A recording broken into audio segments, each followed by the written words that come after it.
we give them things, or we give time and effort with them na they don't even earn it. Hey, what's up guys? It's your boy Sublano Moto. Okay, good evening. For tonight's vlog, let's talk about. So may nag-message sa atin. So congrats natin ang ating one of our brother. He is exclusively dating. However, yung ka-date niya is graduating student, pero siya nagtatrabaho na. Bro, okay yan. Mas maganda nga yan eh. Una pa lang, na-pray mo na, or una pa lang, alam niya na merong hierarchy na ikaw yung pwedeng masunod. Diba? Not because ikaw ang lalaki, not because ikaw ang nanlilibre, kundi dahil ikaw yung may capability to lead. So exclusively dating siya sa isang student na graduating. So ang tanong niya is, okay lang ba na puro ako ang nagbabayad ng date or nanlilibre sa date? Ikaw Brad, ikaw na nga nagsabi. I think alam mo na yung sagot sa tanong mo eh. Pero ikaw na nga nagsabi na naintindihan mo naman yung kalagayan niya. Kasi she's still student. Pero ganito yan, kasi may mga estudyante naman na mapera, like medyo mayaman yung magulang or may kaya sa buhay. Kaya yung iba, wala sa kanila yon. Pero kung siya, alam mo yung kalagayan niya, then don't expect na manlilibre siya sa'yo. Pero once na she insists na bayaran yung date nyo, then good. Sabi mo nga, ikaw lagi, di ba? And since exclusive na, so ibig sabihin, wala na siya ni-entertain na iba. Tama? Nandun naman kayo sa nagkikiss kayo, nagyayakap kayo. Kumbaga meron ng na-break mo na yung wall, na-break mo na yung tawag dito, yung resistance. Kumbaga walang resistance, sorry. Kasi sa umpisa may ano pa yan eh, oh wait lang, teka lang, hindi pwede. Kasi nga, yun nga, tawag ng plausible deniability, di ba? So, kailangan she will feel comfortable para magawa mo yung mga ganun bagay. So, as long as exclusively, I'm assuming na nagkikis na kayo or nagayakap na kayo. I'm not expecting na may nangyayari sa inyo, pero kung meron, then good for you, bro. Dapat di mo na ako tinatanong na kung ikaw lang lagi man libre. Kasi kung nasa ganun stage na, actually, parang sinasabi niya na I'm yours, di ba? So kung ganun ang kayo, situation, so alam mo na yung sagot sa tanong mo. Ano sinasabi ko sa ibang video ko? Once na ikaw nagli-lead, so syempre, ikaw yung dapat magbayad ng date. Pero kung nag-i-insist siya, kailangan mo rin tanggapin. Kasi minsan, pag hindi mo tinanggap, akala nila maigo ka. Di ba?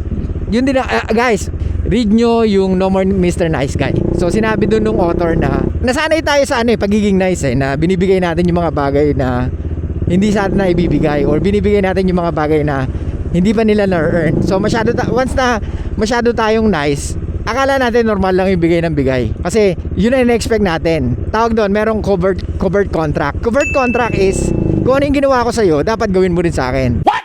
So hindi natin alam na we're living in a world na unfair. Well, may mga tao na same-minded, like us, like you, pero it doesn't mean na kung ano yung ginawa mo, gagawin rin niya.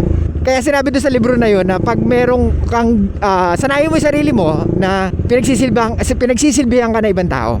Kasi ang tendency niyan, dala-dala mo yan kahit saan. Relationship, sa trabaho. So pwede ka ma-abuse or maabuso or ma-taking advantage. Kaya ito sabi doon sa libro, kailangan mo sanayin mag-umpisa ka sa mga, let's say, kapatid mo, inutusan mo, or maybe your colleagues, or maybe your boss, maghingi ka ng favor. Boss, like for example, may naiwan kang bagay. Boss, naiwan ko yun ako, pwedeng pasuyo naman. Ganun.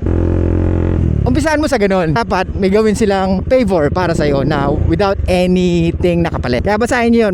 So yun Brad, madalas ko naman sinasabi sa videos ko na if you want to be a leader, then you have the responsibility sa relationship at sa kanya. Kaya nga 'di ba, bawal na siya mag-post. Alam mo yung mga thirst trap, bawal na siya mag-entertain ng ibang lalaki, bawal na siyang may male friends kasi nga she's already exclusive with you. Same thing when it comes to date, ikaw ang magbabayad noon. And pero kung nag-offer siya or nag-insist siya na siya yung magbabayad, bigyan mo siya ng chance.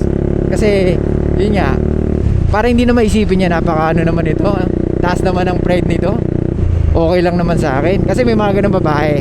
Ibig sabihin, pag nagbabayad sila ng bill, pag nagbabayad sila ng date or sila yung nanlilibre, it's because they want to earn your attention, and they want to earn your validation, or they want to earn yung mapasaya ka niya. Kasi it's rin, hindi pwede na, alam ng mga babae yan Okay? Alam na mga babae na puro sila kabig, mararamdaman nilang unfair. Kasi kahit naman mga babae, pinalaki rin naman ng mga nice, pero meron lang talaga matitigas sa mukha. What?